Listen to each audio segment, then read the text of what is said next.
اعوذ باللہ من الشیطان الرجیم بسم اللہ الرحمن الرحیم ان اللہ وملائکتہ یصلون علی النبی یا ایھا الذین آمنوا صلوا علیہ وسلموا تسلیما اللہم صلی علی سیدنا ونبینا وشفیعنا ومولانا محمد وعلی آل محمد وبارک وسلم۔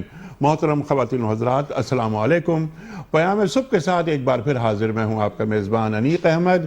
آج کا دن ہوتا ہے سوال و جواب کے لیے۔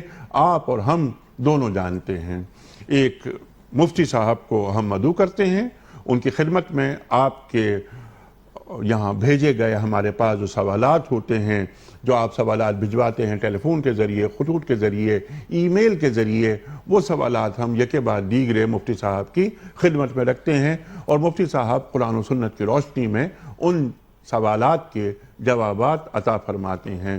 خواتین و حضرات، کچھ سوالات ہم ریکارڈ کرتے ہیں، کچھ ویڈیو کوئسچنز کراچی میں، لاہور میں، اسلام آباد میں، ملتان میں، پشاور میں، کچھ شہروں میں کھڑے ہوتے ہیں، گلیوں میں جاتے ہیں اور لوگوں کے ذہنوں میں چھپے ہوئے سوالات ان کو ریکارڈ کر کے وہ بھی ہم مفتی صاحب کی خدمت میں رکھتے ہیں۔ ایک چھوٹا سا سلسلہ ہوتا ہے اس لیے کہ ذہن میں کوئی کنفیوژن نہ رہے، کوئی گتھی ایسی نہ ہو کہ جو سلجھ نہ رہی ہو۔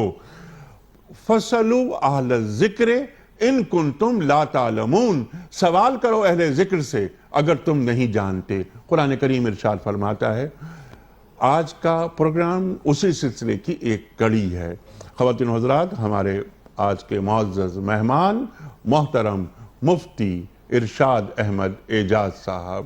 خواتین و حضرات، مفتی ارشاد احمد اعجاز صاحب ہمارے ملک کا بہت اہم نام، بڑا مقبول، معروف اور محبوب نام، فارغ التحصیل ہیں آپ دارالعلوم کراچی سے۔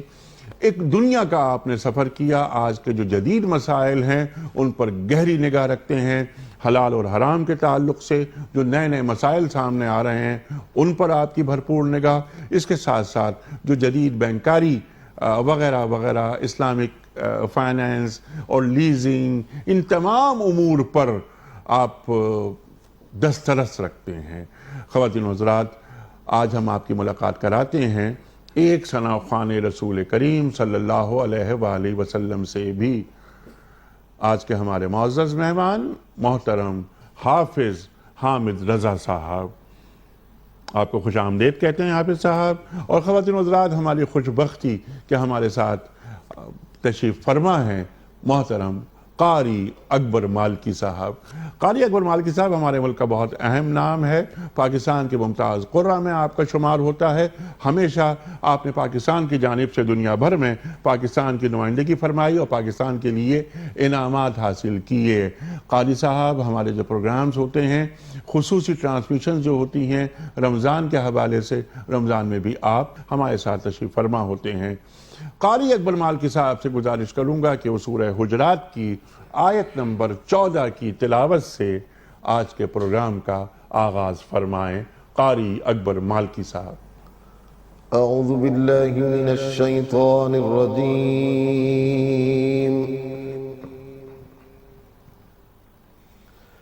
بسم اللہ الرحمن الرحیم۔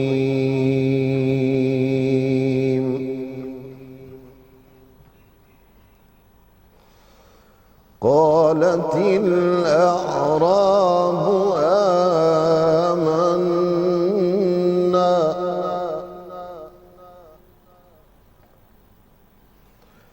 قل لم تؤمنوا ولكن قولوا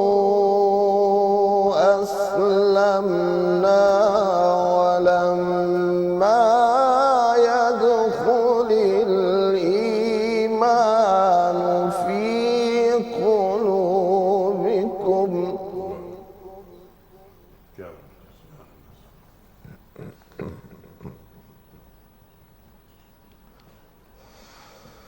وَإِن تُطِيعُوا اللَّهَ وَرَسُولَهُ لَا يَلِتْكُم مِّنْ أَعْمَالِكُمْ شَيْئًا إِنَّ اللَّهَ غَفُورٌ رَّحِيمٌ۔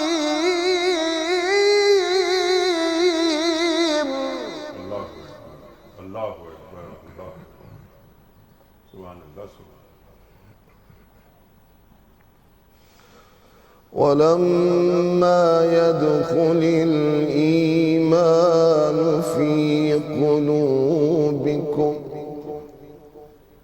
وإن تطيعوا الله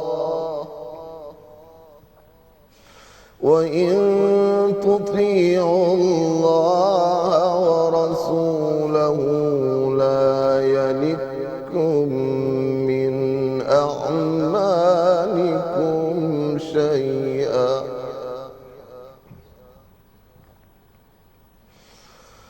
وإن تطيعوا الله ورسوله لا يلتكم من أعمالكم شيئا إن الله غفور رحيم.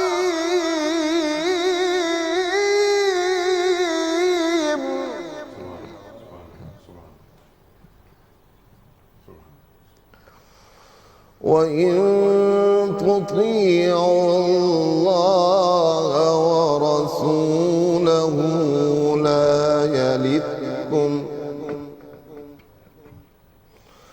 ورسوله لا يلتكم من أعمالكم شيئا إن الله غفور رحيم. صدق الله العظيم. ماشاءاللہ سبحان اللہ قاری صاحب، سبحان اللہ. قاری اکبر مالکی صاحب نے سورۃ الحجرات کی آیت نمبر 14 کی تلاوت کرنے کی سعادت حاصل کی. ترجمہ پیش کر رہا ہوں. یہ بدوی کہتے ہیں کہ ہم ایمان لائے. ان سے فرما دیجئے کہ تم ایمان نہیں لائے بلکہ یوں کہو کہ ہم مطیع ہو گئے. ایمان ابھی تمہارے دلوں میں داخل نہیں ہوا ہے. اگر تم اللہ اور اس کے رسول صلی اللہ علیہ وآلہ وسلم کی فرما برداری اختیار کر لو تو وہ تمہارے اعمال کے اجر میں کوئی کمی نہیں کرے گا. یقیناً اللہ بڑا درگزر کرنے والا اور رحیم ہے. صدق اللہ العظیم. حمد باری تعالیٰ کے لیے حافظ حامد رضا صاحب. کہتی ہے یہ پھولوں کی ردا اللہ اللہ اللہ اللہ. اشجار کے پتوں نے کہا اللہ اللہ اللہ اللہ. بادل نے آسماں پہ لکھا اللہ اللہ. بادل نے آسماں پہ لکھا اللہ اللہ. پربت کی قطاروں کی ندا اللہ اللہ اللہ اللہ اللہ اللہ. ہو سورہ یاسین کے ہو سورہ رحمان سورہ رحمان. ہو سورہ یاسین کے ہو سورہ رحمان. ہو سورہ یاسین کے ہو سورہ رحمان. قرآن کے لفظوں کی صدا اللہ اللہ اللہ اللہ اللہ اللہ اللہ اللہ اللہ. کرتا ہے ثنا تیری برستا ہوا پانی. کرتا ہے ثنا تیری برستا ہوا پانی کرتا ہے ثنا تیری برستا ہوا پانی دریا بھی ہے مصروف ثنا اللہ اللہ اللہ اللہ اللہ اللہ اللہ اللہ اللہ اللہ شبنم گری جو پھولوں پہ پڑتی ہوئی ثنا شبنم گری جو پھولوں پہ پڑتی ہوئی ثنا بلبل نے دیکھ کر یہ کہا اللہ اللہ اللہ اللہ اللہ اللہ کہتی ہے یہ پھولوں کی ردا اللہ اللہ اشجار کے پتوں نے کہا اللہ اللہ سبحان اللہ سبحان اللہ سبحان اللہ سبحان اللہ. حافظ صاحب ماشاءاللہ. مفتی صاحب آغاز کرتے ہیں. پہلا سوال عبدالقدوس آرائیں صاحب کا ہے. وہ یہ کہتے ہیں کہ ہم قربانی کے لیے کچھ جانور لائے تھے مگر اتفاق سے ایک جانور ذبح نہیں ہو سکا, گھر میں کچھ حادثہ ہو گیا تھا, وہ ایک جانور باقی رہ گیا, قربانی نہیں ہو سکی اور قربانی کے ایام مکمل ہو گئے. اب اس جانور کے ساتھ ہم کیا کریں؟ کیا اسے اگلے سال جو قربانی یعنی عید الاضحیٰ پر اسے قربان کریں یا اس کو کسی کو دے دیں, صدقہ کر دیں, کیا کریں؟ بسم اللہ الرحمن الرحیم نحمد و نصلی علی رسول کریم.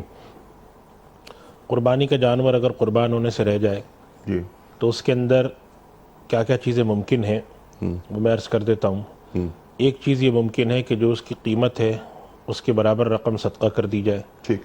ایک چیز یہ ممکن ہے کہ جانور کو ذبح کر کے اس کو گوشت تقسیم کر دیا جائے مستحقین میں. ٹھیک. تیسری صورت یہ ممکن ہے کہ جانور کسی مستحق کو دے دیا جائے. تو اس میں جو شکل افضل ہے جس پر فتویٰ ہے وہ یہ ہے کہ اس کو قربان کر کے اس کے گوشت کو تقسیم کر دیا جائے صدقے میں, خود اپنے استعمال میں نہ لائیں اچھا اگر یہ دن گزر گئے. بعض حضرات اس کی بھی اجازت دیتے ہیں کہ آپ اس کو پورے کا پورا کسی کو صدقہ کر سکتے ہیں جو مستحق ہو, اور بعض حضرات آج کل اس چیز کی اجازت دیتے ہیں کہ یہ کر سکتے ہیں کہ اس کی مساوی رقم آپ جو ہیں وہ کسی کو صدقہ دے دیں اور اس جانور کو اپنے استعمال میں لے آئیں یا اگلی قربانی کے لیے رکھ لیں جیسا چاہیں. تو افضل شکل اس میں یہی ہے کہ اس جانور کو قربان کر کے اس کا گوشت مستحقین میں تقسیم کر دیا جائے. ٹھیک, کلیئر ہو گئے. افضل یہ کہ اس کو ذبح کر کے اس کا گوشت مستحقین میں تقسیم کر دیا جائے. شاہ نواز خان کا سوال یہ ہے کہ کیا کسی میت پر دوبارہ نماز جنازہ ادا کی جا سکتی ہے؟ میت پر دوبارہ نماز جنازہ ادا کرنے کی صورت صرف ایک ہے, اور وہ یہ ہے کہ میت کے جو اصل ورثہ ہوتے ہیں جن کا اصل حق ہوتا ہے, جیسے کہ اگر بھائی ہیں تو بھائی ہو گئے, باپ ہو گئے, یا اگر وہ صاحب اولاد ہیں تو ان کی اولاد, اگر ان میں سے کوئی شریک نہیں ہو سکا ہے تو دوبارہ نماز جنازہ پڑھ لینی چاہیے. یعنی وہ شخص آ کر کہے گا میں جنازے میں شریک نہیں ہوا تو لہٰذا میرا جنازہ پڑھنے کا حق ہے. لیکن اگر جنازہ ایک دفعہ ہو چکی ہو, جنازہ ادا ہو چکا ہو, تو پھر یہ اب نماز جنازہ دوبارہ پڑھنے کی ضرورت نہیں ہے. اگر کوئی شخص دیر سے پہنچا ہے تو کوئی بات نہیں, وہ دعائے مغفرت کر دے اور ان کے لیے ایصال ثواب کر دے, تو دوبارہ جنازہ اس میں نہیں پڑھا جائے گا. سبحان اللہ. سیما خان صاحبہ کا سوال کہ عقیقے میں لڑکے کے لیے 2 بکرے اور لڑکی کے لیے 1 بکرا کیوں ذبح کیا جاتا ہے؟ دونوں کے لیے 1 بکرا بھی ہو سکتا ہے, کوئی اس میں مذائقہ نہیں ہے. اور بات وہی ہے, اس طرح کے جتنے مسائل آتے ہیں ہم اس میں بتا چکے ہیں کہ جو طریقہ کار ہمیں طریقہ معلوم ہے, جو مسنون طریقہ ہم سے روایت میں آیا ہم اس پہ کرتے ہیں کہ اگر اس میں لڑکے کے لیے 2 کرنے کا حکم آیا تو 2 کیے جائیں گے, لڑکی کے لیے 1 کا حکم آیا 1 کیا جائے گا. اب اس کی کیا حکمت ہے تو کچھ لوگ جو ہے وہ مختلف حکمتیں بتاتے ہیں, لیکن حکمت ہمیں بتائی نہیں گئی ہے. لہذا ہم اس میں جو حکم ہے اپنے آپ کو اس تک محدود کریں گے. کچھ لوگوں کا خیال ہے کہ چونکہ لڑکا جیسے وراثت میں اس کو زیادہ حصہ ملتا ہے, ذمہ داری اس کی زیادہ ہوتی ہے, لہذا اس کی طرف سے 2 کیے جائیں گے. لیکن یہ ساری بات کی تعویلات ہیں. اصل یہ کہ حکم یہی ہے, روایت ہے یہ, لہذا وہ 2 اس کی طرف سے کیے جائیں گے. ٹھیک ہے. اور حکم سے مراد یہاں پر یہ کہ سرکار دو عالم صلی اللہ علیہ وآلہ وسلم کا حکم جی مراد یہی ہے کہ جو سنت کا طریقہ آیا ہے سنت کا طریقہ اس کے اندر ہم نے جیسا آیا ہے ویسے ہی ہم کریں گے. ویسا ہی ہم کریں گے. غزالہ صاحبہ، ان کا سوال یہ ہے کہ دین اسلام میں ایک عورت کو کہاں تک تعلیم حاصل کرنے کی اجازت ہے؟ کیا اسلام میں اس کی کوئی حدود مقرر کی گئی ہیں؟ اس میں کوئی حدود مقرر نہیں ہے. اچھا. صحابہ کرام میں خواتین بھی تھیں جو کہ بہت بڑی بڑی معلمات تھیں. حضرت ام المومنین حضرت عائشہ رضی اللہ تعالیٰ عنہ فقہائے صحابہ میں شمار ہوتی ہیں. امت کا ایک جو امت کے پاس جو دینی مسائل کا ایک بڑا علم ہے وہ آپ کی طرف سے آیا. بڑی بڑی خواتین محدث ہوئی ہیں. ہمارے بعض جو بزرگ ہیں وہ گزرے ہیں، ان کی اساتذہ میں خواتین تھیں. تو تعلیم حاصل کرنے کی خواتین کے لیے کوئی ایسی خاص متعین حد نہیں ہے.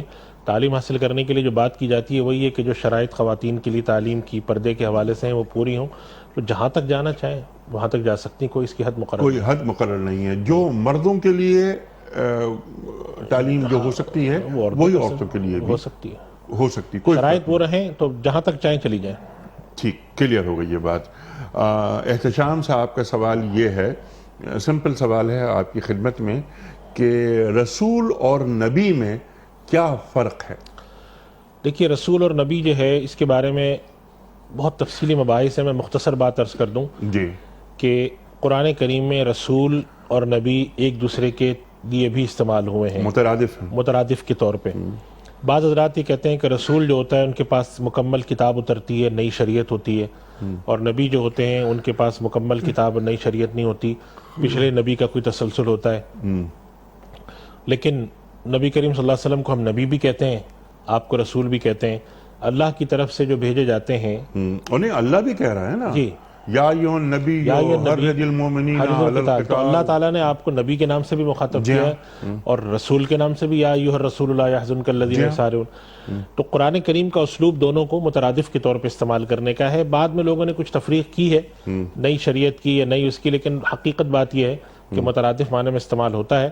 اس وجہ سے رسول اور نبی بولے ہم، مراد وہ ہوتی ہے ذات، وہ ہستی جن کو اللہ تعالیٰ نے باقاعدہ طور پر نبی منتخب کیا ہوتا ہے، ان کے پر وحی اتاری ہوتی ہے.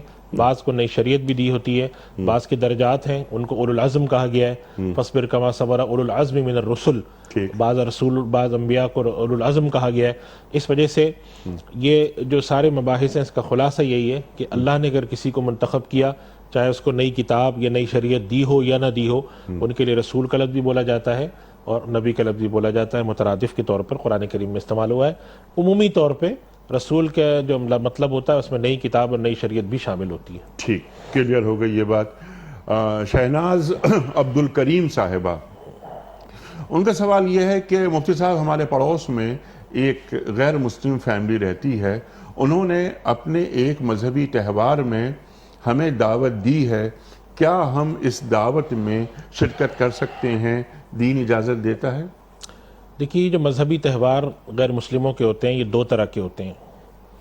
ایک تہوار وہ ہوتا ہے کہ جو کہ کسی ایسی کوئی ایسے تصور یا کسی ایسے عقیدے یا کسی ایسے عمل پر مشتمل ہوتا ہے جو کہ دین کے خلاف ہے. مثلا کوئی مشرکانہ بات ہے یا کوئی نبی کریم صلی اللہ علیہ وسلم کی جو تعلیم کی بالکل متصادم بات ہے، کوئی ایسا کر رہا ہے، کوئی نبی کے بارے میں غلط عقیدہ ہے، خدا کے بارے میں غلط عقیدہ ہے، تو ایسی تقاریب میں شرکت نہیں کرنی چاہیے اور بہت رسانیت سے ان کو منع کرنا چاہیے. یعنی کہ آپ یہ بھی نہ کریں کہ ان کو دھتکاریں، وہ کریں، آپ ان سے بہت رسانیت سے بات کر لیں کہ ہمارے دین میں اس طرح کی تقریب، ہمیں آپ کی خوشی میں شریک ہونے میں کوئی مذائقہ نہیں ہے، لیکن ہمارے دین میں چونکہ اس طرح کی چیزوں کا یہ گنجائش نہیں ہے تو ہم اس لیے آپ کی تقریب میں اس معنی میں شریک ہونے سے قاصر ہیں. لیکن چونکہ آپ کی خوشی ہے تو ہم آپ کو بس یہی کہہ سکتے ہیں کہ مبارکباد کے کوئی کلمات یا کوئی ایسے تہنیتی کلمات بول دیں. البتہ بعض خوشیاں ان کی ایسی ہوتی ہیں کہ جس کے اندر کوئی دینی تصور نہیں ہوتا اور بس وہ اپنی کوئی خوشی منا رہے ہیں، کوئی اپنا وہ ایسی دن منا رہے ہیں، تو اس کے اندر علماء کرام یہ کہتے ہیں کہ اگر اس معنی میں کہ وہ پڑوسی ہیں ہمارے، یا اس معنی میں کہ وہ ساتھ رہتے ہیں، تو اگر اس کے اندر ان کے ساتھ جا کر کوئی اس طرح کی معمولی سی شرکت کر لی گئی جس کے اندر وہ ان کو صرف ایک یہ بات تصور میں نہ آئے کہ ہم سے یہ لوگ کٹ کے رہتے ہیں یا ہمیں نہیں، اور ہماری شرکت کے اندر مراد یہ ہو کہ ہمارا جو ایک اخلاقی تربیت ہے اور نبی کریم صلی اللہ علیہ وسلم نے جو اخلاقی تعلیم دی ہے اس کا ایک تصور ان پر رہے، ان کو کہیں یہ احساس نہ ہو خدا نخواستہ نہایت ہی بد اخلاق ہوتے ہیں مسلمان کہ وہ دوسروں سے توقع رکھتے ہیں کہ وہ ان کی خوشی میں شریک ہوں مگر وہ ان کی خوشی میں خود شریک نہیں ہوتے، تو اس سے بچنا چاہیے.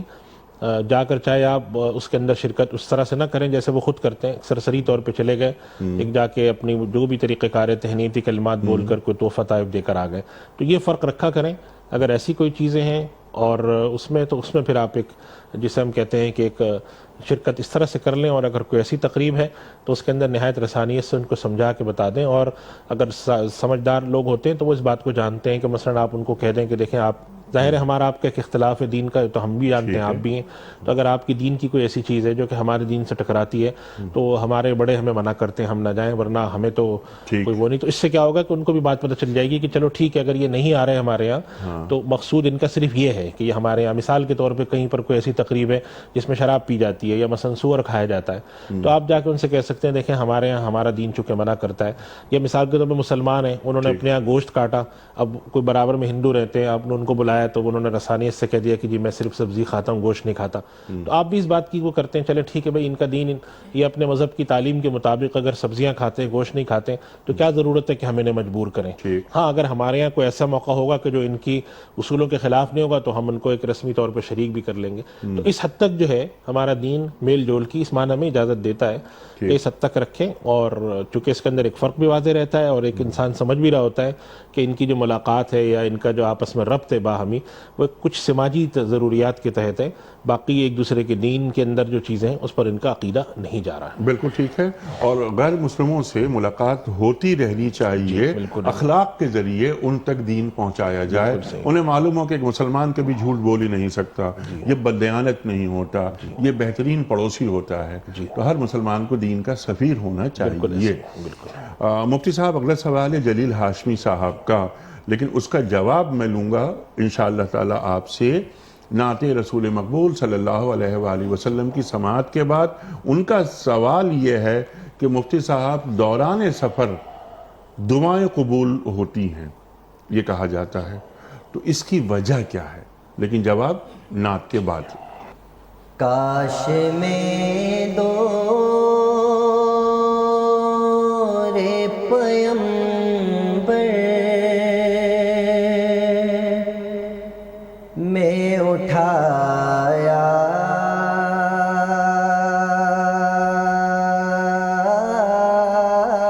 جاتا، بخدا قدموں میں سرکار کے پایا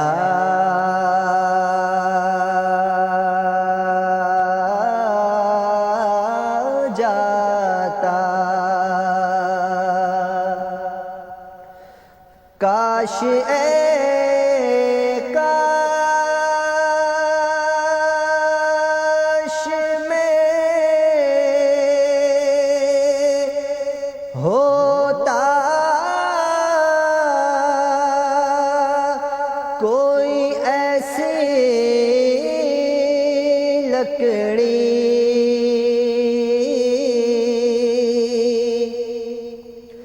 کاش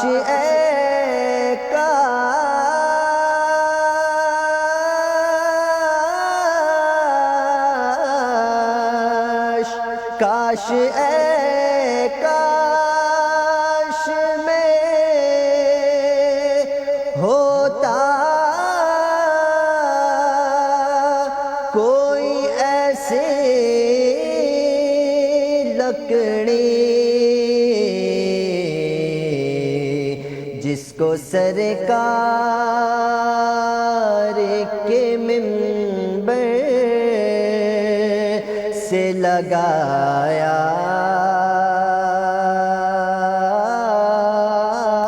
جاتا، جس کو سرکار کے منبر سے لگایا جاتا، اور بن کے لے جاتا مجھے نعت کے شعروں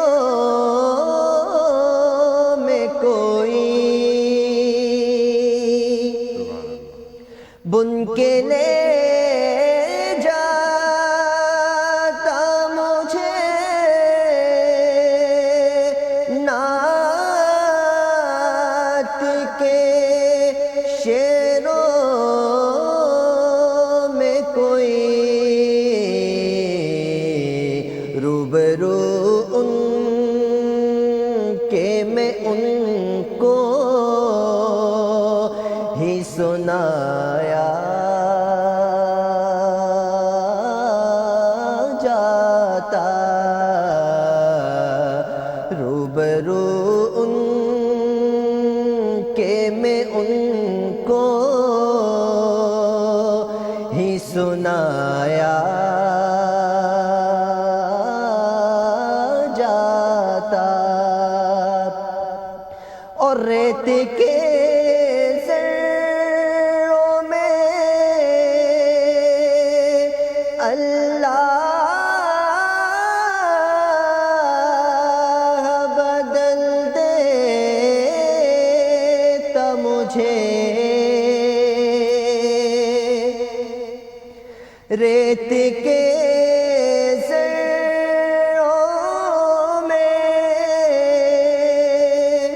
اللہ بدل دیتا مجھے اور مجھے راہ محمد میں بچھایا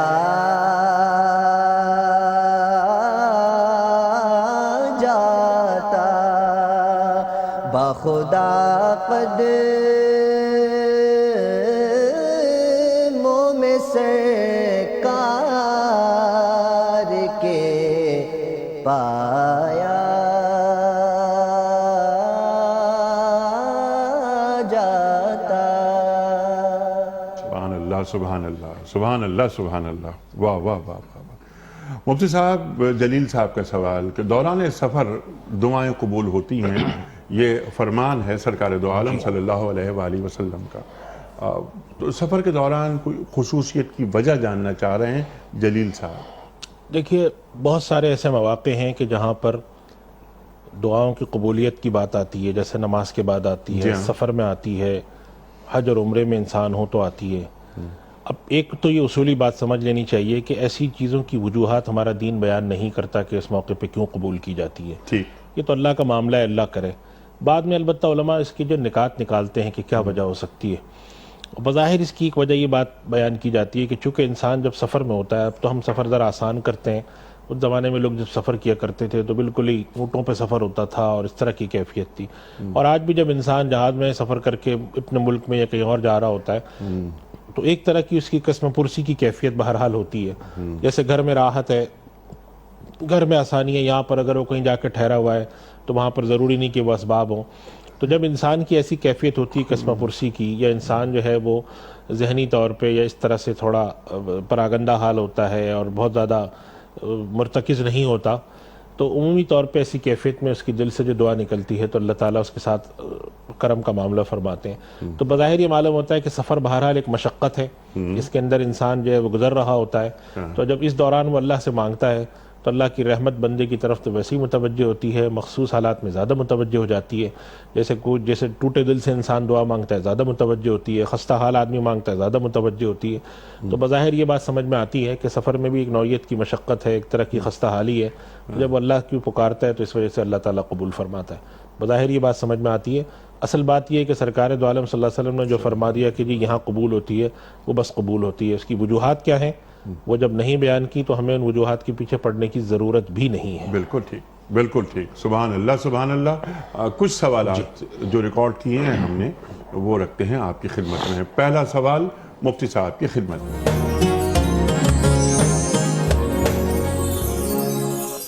السلام علیکم، میرا مفتی صاحب سے سوال یہ ہے کہ بندے پر جو مشکلات آتی ہیں وہ ہمیں کس طرح پتہ چلے گا کہ ہم پر وہ آزمائش ہے یا پھر ہمارے گناہوں کی وجہ سے جو ہے وہ مشکلات ہم پر آئیں گی؟ جی مفتی صاحب، کیسے پتہ چلے گا؟ پہلا سوال تو یہ کہ اس پتہ کرنے کی ضرورت کیا ہے، پہلا سوال تو یہ ہے۔ اچھا، ہمارا تو کام یہ ہے کہ اگر کوئی مصیبت آئے، الذین اذا اصابتهم مصیبۃ قالوا انا للہ و انا الیہ راجعون، ٹھیک انسان پر کوئی پریشانی ہو، کوئی مصیبت ہو، کوئی مشکل ہو، ٹھیک، اللہ سبحانہ و تعالیٰ گناہ کی وجہ سے بھی کرتا ہے۔ قرآن کریم میں یہ فرما دیا وما اصابکم من مصیبۃ فبما کسبت ایدیکم ویعفو عن کثیر، کہ جو تمہیں مصیبت پہنچتی ہے وہ اس وجہ سے پہنچتی ہے کہ تمہارے ہاتھوں کا کیا دھرا ہوتا ہے، اور بہت ساری چیزیں تو ویسے ہی چھوڑ دیتا ہے، اللہ بخش دیتا ہے۔ دوسری جگہ یہ فرمایا گیا وَلَنَبْلُوَنَّكُمْ، تو دونوں باتیں ملتی ہیں کہ ایک جگہ فرمایا ہم تمہیں آزمائیں گے اس کے اندر فلاں فلاں چیزیں ہوں گی. ایک جگہ فرمایا تمہیں یہ مصیبت. اب یہ بات کہ کون سی چیز کس کے نتیجے میں آ رہی ہے یہ ہمیں نہیں معلوم. ہو سکتا ہے کہ کوئی ایک چیز اللہ تعالیٰ ہماری آسانی کے لیے کر رہا ہو, اور ایک اور چیز بھی ہوتی ہے ان دو کے علاوہ کہ بسا اوقات اللہ تعالیٰ نے بندے کو کوئی مرتبہ بھی دینا ہوتا ہے, اس کی نیکی میں بھی اضافہ کرنا ہوتا ہے, اس کو کوئی خاص جگہ پہ پہنچانا ہوتا ہے, تو بھی اللہ تعالیٰ اس کو مشکلات سے گزارتا ہے. مومن کو ذرا سی بھی مشکل ہوتی ہے تو اللہ کی طرف سے اجر ملتا ہے. تو اصل بات یہ ہے کہ مومن کو اس بات میں جانا کہ بھئی یہ جو مجھ پر مصیبت آئی ہے, یہ میری آزمائش ہے, یہ گناہ ہے, اس کی حاجت اس لیے نہیں ہے کہ اس چیز کا علم انسان کے لیے کوئی فائدہ نہیں دیتا. مثلا یہ کہ اگر مجھے خدا نہ خواستہ کوئی بیماری ہوتی ہے, مجھے پتہ چل گیا میری آزمائش ہے, تو مجھے کیا کرنا ہے, اور اگر مجھے پتہ چل گیا کہ میرے گناہ ہیں, دونوں صورتوں میں مجھے اللہ سے مغفرت بھی مانگنی ہے اور راضی برضا رہنا, رضا بھی رضا رہنا ہے, اور عافیت مانگنی ہے. عافیت مانگنی. اس وجہ سے نبی کریم صلی اللہ علیہ وسلم کا ایک بہت اہم ارشاد ہے, من حسن اسلام المرء ترکہ ما لا یعنی. انسان کے دین کی ایک خوبی یہ ہے کہ وہ ان باتوں کو ترک کر دے یا ان باتوں کو چھوڑ دے جو بے مقصد چیزیں ہیں. بے مقصد سے مراد یہ ہوتی ہے کہ جس چیز کے کرنے کے نتیجے میں ہمیں کوئی بڑا فائدہ حاصل نہیں ہو رہا ہو. ہمیں اگر معلوم ہو جاتا ہے یہ چیز ہمارے لیے آزمائش ہے, تو بھی ہمارا کام وہی ہے کہ ہم رجوع اللہ کریں. اگر ہمیں معلوم ہوتا ہے ہمارے گناہ کی وجہ سے, تو بھی ہمارا کام رجوع اللہ کریں, اور اللہ سے ہمیں بخشش مانگنی چاہیے ہر حال میں. ایک بات اس میں ضرور ہے البتہ کہ بعض چیزیں ایسی ہوتی ہیں کہ جس کو انسان قرائن سے, علامات سے یہ اندازہ لگا لیتا ہے کہ شاید یہ میرے فلاں گناہ کے نتیجے میں ماں باپ کو کسی نے تکلیف پہنچائی, کل کلاں اس کی اولاد سے جب اس کو تکلیف پہنچتی ہے تو اس کے دل فوراً یہ خیال آتا ہے کہ دیکھو میں نے تکلیف پہنچائی. کسی کے ساتھ ظلم کیا, نتیجے میں ظلم ملا, انسان کا دل فوراً کہتا ہے کہ شاید یہ میرے اس گناہ کے بدلے میں اللہ نے مجھے آزمائش میں ڈالا ہے. یہ سب انسانی عقل اور قرینے اور اس سے انسان اندازہ لگا رہا ہوتا ہے. ہمارا دین اس معاملے میں خاموش ہے. اس نے تلقین صرف یہ کی کہ الذین اذا اصابتہم مصیبہ, کہ جب انسان کو مصیبت آئے تو انا للہ پڑھے. کوئی ایسی مصیبت آتی ہے اللہ کی طرف رجوع کرے, گناہ سے توبہ کرتا رہے, استغفار کرتا رہے. اور یہ اس پروگرام میں بات ہم کئی دفعہ پہلے بھی عرض کر چکے ہیں کہ نبی کریم صلی اللہ علیہ وسلم جو کہ سید الاولین والآخرین ہیں, جن کے لیے کہہ دیا گیا ہے کہ ما تقدم من ذنبک وما تاخر, ان کے لیے کیا فرمایا جا رہا ہے کہ اذا جاء نصر اللہ والفتح, جب آپ کو پیغام مل جائے کہ سب اللہ کی مدد آ گئی اور لوگ اللہ کی دین میں فوج در فوج داخل ہو رہے ہیں, اس کے بعد آپ کیا کام کریں, فسبح بحمد ربک واستغفر. تو استغفار وہ عمل ہے جو نبی کریم صلی اللہ علیہ وسلم کو یہ بتایا جا رہا ہے کہ جب آپ کا مشن مکمل ہو گیا اور آپ کی دین میں, اللہ کی دین میں فوج در فوج لوگ آ رہے ہیں, تب آپ کس کام میں اضافہ کر دیں, اس کی تسبیح میں اور اس استغفار میں. تو ہم سب کے لیے یہی حکم ہے کہ ہمیں کوئی مشکل آئے, کوئی مصیبت آئے, حتیٰ کہ کوئی راحت بھی آئے, کوئی چیز ہو, ہم تسبیح اور استغفار میں اضافہ کریں, کوئی بھی صورت ہو. تو اس وجہ سے اس چیز کے درپے ہونا کہ ہم کیا چیز کریں کیا نہ کریں, اور اس سے پہلے جو ایک سوال تھا اس کے اندر بھی اس طرح کا سوال تھا, تو ہمیں ان چیزوں کے درپے نہیں ہونا چاہیے. ہماری توجہ اللہ ہونی چاہیے. ہمیں یہ معلوم ہو یا نہ ہو, یہ ہمارے لیے کوئی خاص کارآمد بات نہیں ہے. یہ اس کا جو سوال ہے ان کا, اس کا یہ صحیح معنوں میں ہم اگر کہیں تو جواب ہے رجوع اللہ مقصود ہے, چاہے مصیبت کے نتیجے میں ہو, آزمائش کے نتیجے میں ہو, یا گناہ کے کسی سزا کے نتیجے میں. سبحان اللہ, سبحان اللہ. اور آپ نے کیا اچھی بات فرمائی کہ اگر آدمی راحت میں بھی ہے تب بھی استغفار پڑھتا رہے, کیونکہ یہ شکر گزاری کی ایک شکل بالکل ہے. بالکل. ٹھیک ہے مفتی صاحب, اگلا سوال مفتی صاحب کی خدمت میں.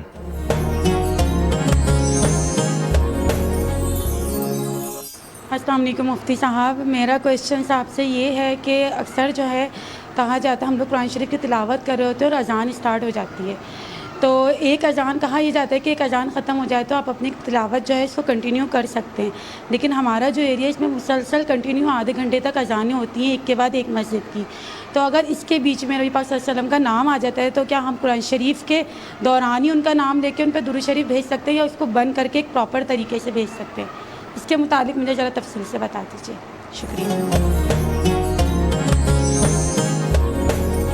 جناب, اب جیسے کراچی اور بڑے شہروں کی آبادیاں ہیں کہ ایک جگہ پہ آدمی ہوتا ہے اور لاؤڈ سپیکر کے ذریعے 10 مسجدوں کی اذانیں آتی ہیں. اذان کا جو جواب دینا ہے وہ اذان ہے جو ہمارے محلے کی ہو. ٹھیک. جو ہماری مسجد لگتی ہے محلے میں قریبی, جس میں ہمارے لوگ جاتے ہیں, اس میں اذان ہو جائے. یا اگر آپ کو یہ اندازہ نہیں, محلے میں 5 مسجدیں, کسی میں بھی جا سکتے ہیں, جو اذان پہلے ہو کوئی بھی ایک اذان, اس کا آپ جواب دے دیں, بس وہ کافی ہے. اس کے بعد اگر اذانوں کی آواز آتی ہے آپ اپنی تلاوت جاری رکھیں, ان کا جواب دینا ضروری نہیں ہے. کلیئر, بالکل کلیئر ہو گئی. ایک اذان جو آپ کی قریبی مسجد کی اذان ہے اس کا جواب دے دیجئے. ٹھیک ہے سر. اچھا, اگلا سوال یہ ہے, بہت اہم سوال. یہ سارا مقیم صاحبہ کا، وہ یہ فرماتی ہیں کہ مفتی صاحب کسی غلط بات پر خاموشی اختیار کر لینا کہاں تک درست ہے؟ اس بارے میں نبی کریم صلی اللہ علیہ وسلم نے جو حدیث میں ارشاد فرمایا ہے وہ ہمارے لیے بڑا ایک اصول و ضابطہ اور مشعل راہ ہے۔ آپ صلی اللہ علیہ وسلم کا ارشاد ہے کہ جب تم میں سے کوئی شخص برائی کو ہوتا دیکھے تو 3 طریقہ آپ نے بیان فرمائے۔ ایک تو یہ بیان فرمائے کہ وہ عمل سے اپنے فعل کے ذریعے اس برائی کو ختم کرے، غلط بات ہو رہی ہے، غلط چیز ہو رہی ہے تو فعل کے ذریعے، عمل کے ذریعے ختم کرے۔ دوسرے میں ارشاد فرمایا قول کے ذریعے، اور تیسرے میں فرمایا کہ دل میں برا جانے۔ علماء نے اس کی تفصیل میں لکھا ہے کہ یہ انسان کی جو طاقت ہے اور قدرت ہے اور ماحول اور حالات کے لحاظ سے اصول ہے۔ کہیں پر انسان کسی برائی کو اپنے ہاتھ سے ختم کرنے کی قدرت رکھتا ہے، کہیں پر ہاتھ سے ختم کرنے کی قدرت نہیں ہوتی تو وہ زبان سے کہہ سکتا ہے۔ تو کسی غلط بات کے بارے میں یہ بات ذہن میں رکھیں کہ اگر آپ کو اندازہ ہے کہ اس کے اوپر کچھ بات کرنے کے نتیجے میں بات زیادہ خراب ہو سکتی ہے، رد عمل ہو سکتا ہے، تو آپ اس پر اس لحاظ سے خاموش رہ سکتے ہیں کہ بھئی یہ اگر کسی کے ساتھ ظلم اور ناانصافی اور زیادتی ہو رہی ہے، اس کی بات نہیں کر رہا میں، کوئی ایسا غلط عمل ہو رہا ہے، کوئی ایسی چیز ہوئی، آپ کو معلوم ہے کہ اگر میں نے یہاں پہ کوئی بات کی تو میرے لیے میری جان کو خطرہ ہو سکتا ہے یا میرے لیے مشکلات بہت زیادہ کھڑی ہو سکتی ہیں، تو آپ اس کو دل میں برا جانیں۔ اور اگر آپ کا زبان سے کہنے کا اختیار ہے تو رسانیت سے بہت ہی مناسب طریقے سے اس بات کے بارے میں ضرور کسی نہ کسی کرنا چاہیے۔ چونکہ اب یہ ظاہر ہے ایک بہت بڑا سوال ہے، مجھے نہیں معلوم کہ یہ وہاں کے حوالے سے جہاں پہ ملازمت کرتی ہیں یا گھر کے حوالے سے ہے یا کہیں پر بھی ہے، تو اگر کہیں پر بھی ہو تو اس کے اندر قرآن کریم میں اگر آپ کو زبان سے کرنی ہے کوئی چیز تو پھر وہ والی ترتیب یاد رکھیں کہ ادعو الی سبیل ربک بالحکمت، کہ حکمت سے بلائیں، دانائی سے بلائیں اور بہتر طریقے سے تلقین کریں، طنز و تشنیع کے بجائے۔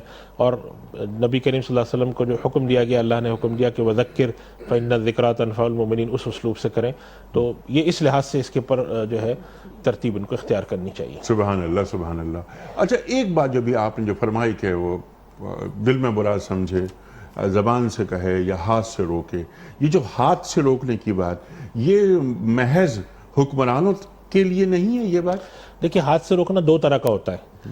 بعض جگہ انسان جو ہوتا ہے اس کی ولایت جو ہوتی ہے، جسے ہم ولایت کا ایک بحث فقہ نے کی، ولایت عامہ ہے، ولایت خاصہ۔ جیسے گھر میں باپ ہیں یا بڑے بھائی ہیں، اب بہت ساری چیزیں کہ ہاتھ سے روکنے کا ان کا اختیار ہوتا ہے۔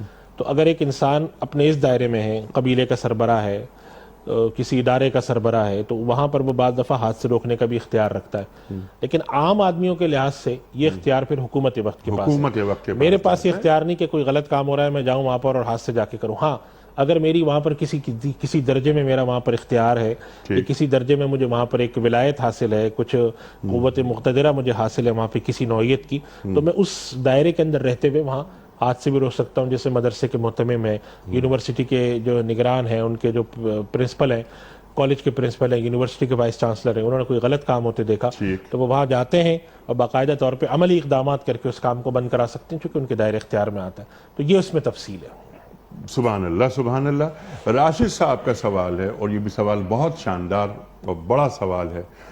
وہ یہ پوچھ رہے ہیں کہ لوگ ان سے یہ کہتے ہیں کہ تم اللہ پاک کے ہو جاؤ، وہ تمہارا ہو جائے گا۔ اب آپ مفتی صاحب مجھے یہ بتائیے کہ اللہ پاک کا کیسے ہوا جاتا ہے کہ اللہ ہمارا ہو جائے؟ سوال تو واقعی بہت بڑا ہے، سبھی کچھ پوچھ لیا انہوں نے تم۔ جی اصل میں ایک حدیث شریف میں اس طرف اشارہ آتا ہے، من کان للہ کان اللہ لہ، اللہ جو اللہ کا ہو جاتا ہے اللہ اس کا ہو جاتا ہے۔ جی، حدیث شریف میں آتا ہے کہ اس طرف اشارہ آتا ہے، نبی کریم صلی اللہ علیہ وسلم فرماتے ہیں کہ بندہ جو ہے وہ نفل کے ذریعے مجھ سے قریب ہوتا رہتا ہے حتیٰ کہ پھر میں اس کا ہاتھ بن جاتا ہوں، اس کا کان بن جاتا ہوں، اس کی آنکھ بن جاتا ہوں جس سے وہ دیکھتا ہے۔ مراد اس سے کیا ہے؟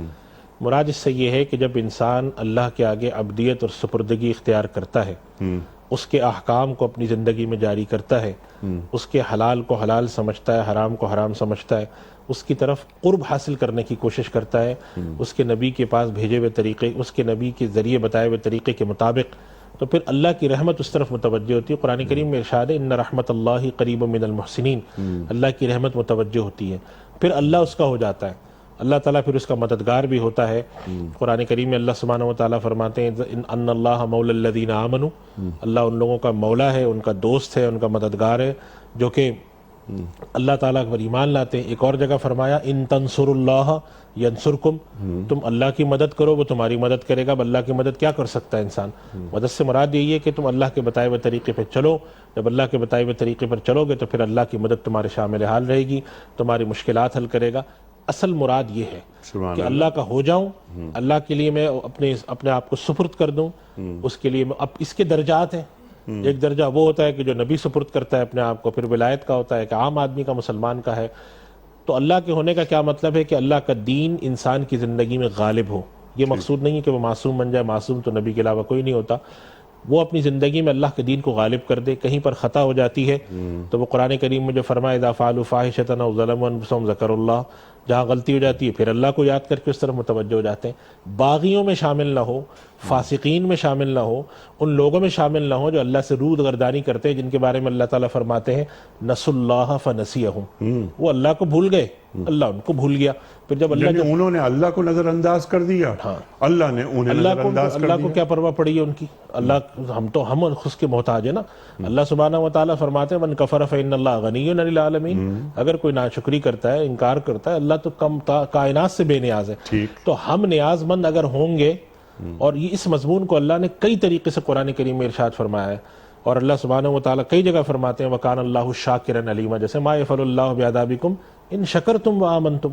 اللہ کو کیا پڑیے کہ تمہیں عذاب دے اگر تم شکر گزار رہو اور ایمان لاؤ. وَكَانَ اللَّهُ شَاكِرًا عَلِيمًا، اللہ تعالیٰ علماء نے لکھا ہے اللہ کے شاکر ہونے کا کیا مطلب؟ قدردان ہے. اگر تم اس کی طرف بڑھتے ہو، اور حدیث میں بھی اس طرف اشارہ آیا کہ اللہ، حدیث شریف میں آتا ہے، حدیث قدسی ہے کہ بندہ میری طرف چل کے آتا ہے تو میں دوڑ کے جاتا ہوں، وہ میری طرف ایک بالش برابر بڑھتا ہے تو میں اس کے برابر ایک ہاتھ برابر بڑھتا ہوں. تو یہ اللہ تعالیٰ کا معاملہ ہے کہ جب بندہ اللہ کی طرف ہوتا ہے پھر اللہ اس کی طرف آتا ہے.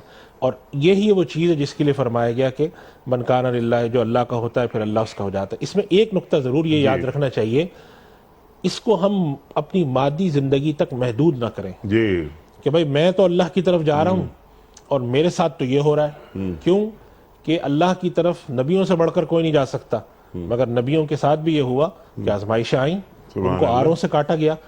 آپ نے اس کو دونوں زندگیوں کو ملا کے دیکھنا جو کہ حقیقی زندگی ہے، کہ اگر آپ اللہ کے ہو جاتے ہیں، اللہ کی طرف ہو جاتے ہیں، تو اگر اس زندگی میں کوئی مشکل اور کوئی پریشانی آتی بھی ہے تو اس زندگی میں کامیابی ضرور ملے گی جس زندگی کی کامیابی کی کوشش اس زندگی میں ہوتی ہے. اور اگر کوئی شخص وہاں پہ کامیاب ہو گیا تو اس کو پروانہ مل گیا من زحزح عن النار وادخل الجنۃ فقد فاز. آنکھ سے جہنم سے بچا کر جنت میں داخل کر دیا گیا تو بس وہ کامیاب ہوا. تو یہ اگر ہم ان دونوں دنیا کو ملا کر دیکھتے ہیں اور خدا کے بتائے ہوئے دین پر چلتے ہیں، یہ مراد ہے کہ تم اللہ کے ہو جاؤ تو پھر اللہ تمہارا ہو جائے گا. سبحان اللہ، سبحان اللہ. تم اللہ کے ہو جاؤ تو اللہ تمہارا ہو جائے گا. پھر کیا ہوگا کہ جس آنکھ سے مومن دیکھتا ہے وہ آنکھ اللہ کی آنکھ ہو جائے گی.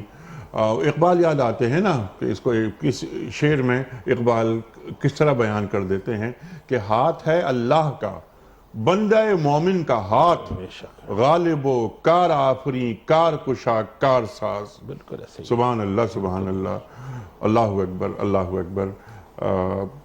اللہ تعالیٰ قرآن کریم میں جنگ کا اعلان کرتا ہے، اللہ کی اور اللہ کے رسول کی جنگ ہے ان لوگوں سے کہ جو سود کھاتے ہیں. اور حدیث میں یہ بات بیان کی گئی ہے کہ جو اللہ والوں کو، اہل اللہ کو اذیت پہنچاتے ہیں، اللہ کی ان سے جنگ. جی بالکل ایسے. ٹھیک ہے مفتی صاحب؟ بالکل ایسے ہی ہے. اللہ اکبر. جو اللہ والے وہ اللہ والے ہو چکے ہوتے ہیں، پھر اللہ ان کا ہو چکا ہوتا ہے تو پھر وہ جنگ کا اعلان کرتا ہے. تو یہ حقیقت ہے اور ہمارا مقصود یہی ہے ہم اللہ والے ہو جائیں.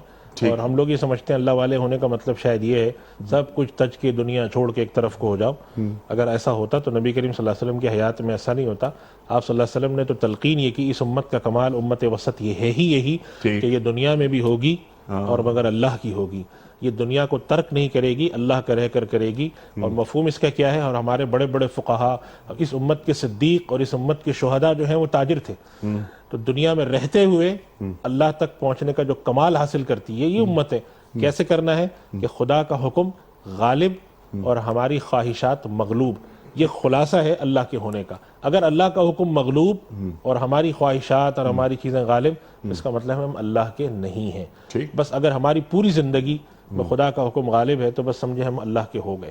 اور ہمارا کام ہی یہی ہے کہ ہم اس کی کوشش کرتے رہیں, ہر رخ پہ کرتے رہیں. ہمارا ایک مستقل جو محاذ ہے وہ شیطان کے ساتھ اس پر کھلا ہوا ہے.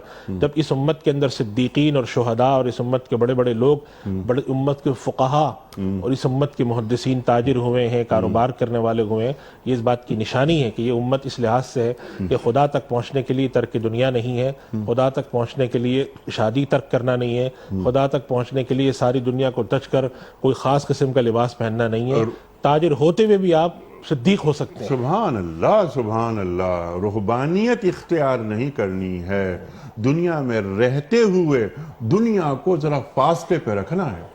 یہ دین کا تقاضا ہے. بالکل ایسے. پیسہ کون سی بری چیز ہے, لیکن پیسے کا مقام ہاتھ ہے, دل نہیں ہونا چاہیے. مفتی صاحب میں بڑا ممنون, بڑا شکر گزار. آج بھی ہم نے آپ سے بہت سیکھا. اللہ تعالی ہمارے علماء کو سلامت رکھے.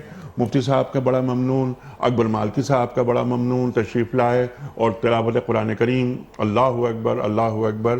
حامد صاحب کا, حافظ صاحب آپ کا بڑا ممنون. ابھی ہمیں حافظ صاحب سے کلام اقبال بھی سننا ہے.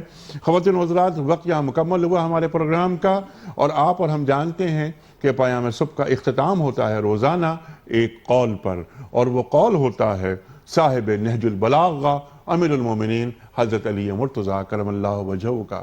آپ فرماتے ہیں کہ تقوی سے بڑا کوئی شرف نہیں ہے, تقوی سے بڑا کوئی شرف نہیں ہے. سبحان اللہ, سبحان اللہ. اپنے میزبان انیق احمد کو اجازت, اور کلام اقبال کے لیے حافظ حامد رضا صاحب. لوح بھی تو قلم بھی تو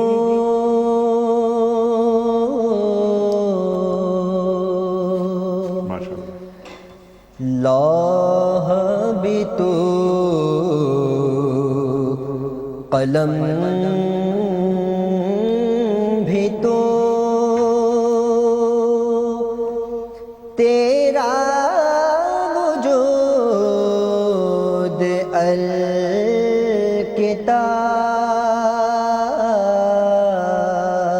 الکتاب گنبد آبگین رنگ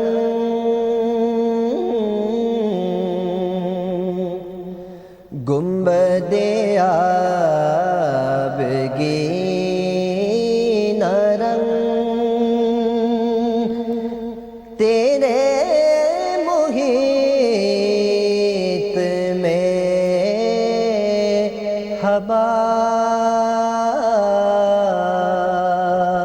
حباب لوح بھی تو قلم بھی تو شوق تیرا اگر نہ ہو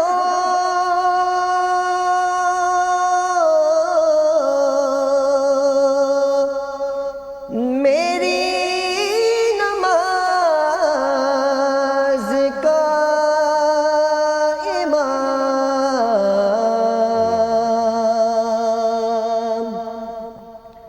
شوق تیرا اگر نہ ہو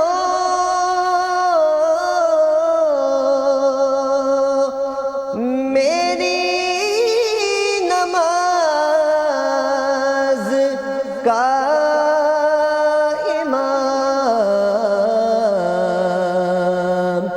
میرا قیام بھی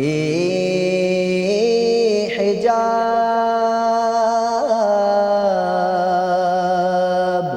میرا قیام بھی حجاب میرا سجود بھی حجاب لوح بھی تو قلم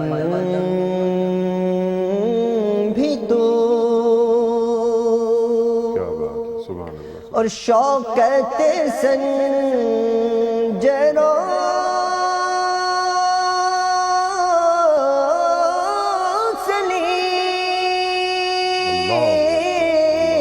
سلیم شوکت سنجرو